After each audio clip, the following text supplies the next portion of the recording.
Entre posture esthétique appuyée, sujet faussement brûlant et discours ambigu, Bang Gang, premier film d'Eva Husson, n'avait pas échappé à quelques coups de boule critiques.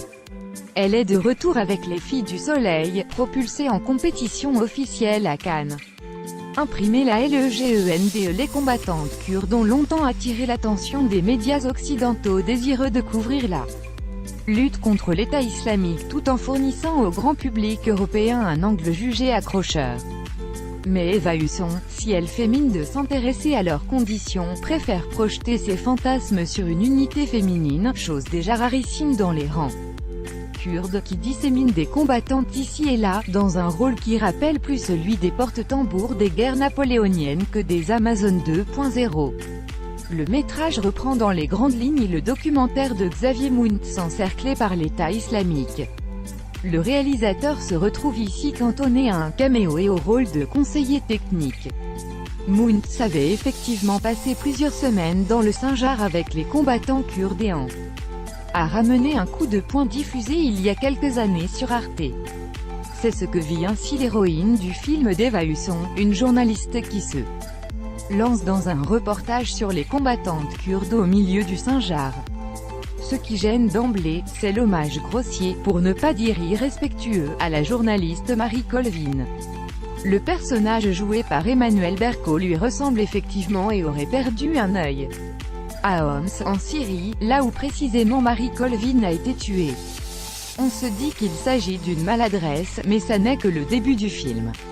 S'ensuivent une horde de clichés on ne peut plus éculés sur le reportage de guerre et sur un personnage de journaliste au bout du rouleau. Son compagnon a été tué, elle pleure en pensant à sa petite fille, elle se bat pour une certaine forme de justice, etc. Si seulement les dialogues et les situations pouvaient faire passer la pilule, mais non, Berco articule malheureusement ses phrases comme à un cours d'orthophonie, ce qui fait poser la question immédiatement au spectateur, si c'est si difficile que ça. Que fait-elle encore là? Marque de bronzage. Après une introduction à la Apocalypse Now du pauvre, la réalisatrice choisit de dérouler l'histoire via des flashbacks du point de vue de la Kurde qui a perdu toute sa famille. La pourtant géniale comédienne Golshifteh Farahani fait ce qu'elle peut pour animer des séquences qui sont d'une pauvreté scénaristique et émotionnelle telle qu'on se demande ce que le film fait dans une sélection cannoise. Alors que les combattants de Daesh approchent de la base retranchée, la Kurde se remémore face caméra son mari et son enfant, avec un air de Dropi sous Prozac. Oui, c'est à ce genre de film que l'on a affaire.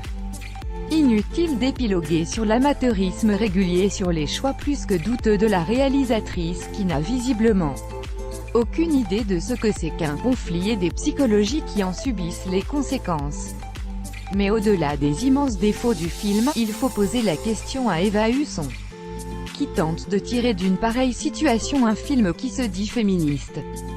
C'est-elle seulement que la nation kurde, au-delà d'essayer d'émanciper les femmes, tente avant tout de les mettre à égalité avec les hommes? A-t-elle compris le principe du camarade, qui mélange allègrement les genres et justement pour ne pas pousser à la distinction? C'est ce qui est le plus risible dans cette histoire.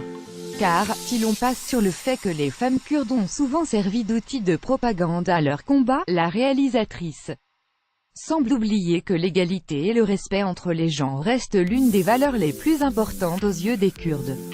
Autrement dit, projeter de faire un film féministe sur le sujet est non seulement absurde, mais montre une ignorance totale, pour ne pas dire un dédain très occidental. La vérité martelée par la journaliste à la fin du film reste donc encore à trouver. Le choix par exemple de ne pas citer l'État islamique, sans doute par respect, en noircissant encore plus le drapeau, ne fait que desservir le propos. Si l'on parle de vérité, on parle aussi de faits, de travail de fond et non d'un fantasme de petite fille sur un sujet aussi grave et passionnant.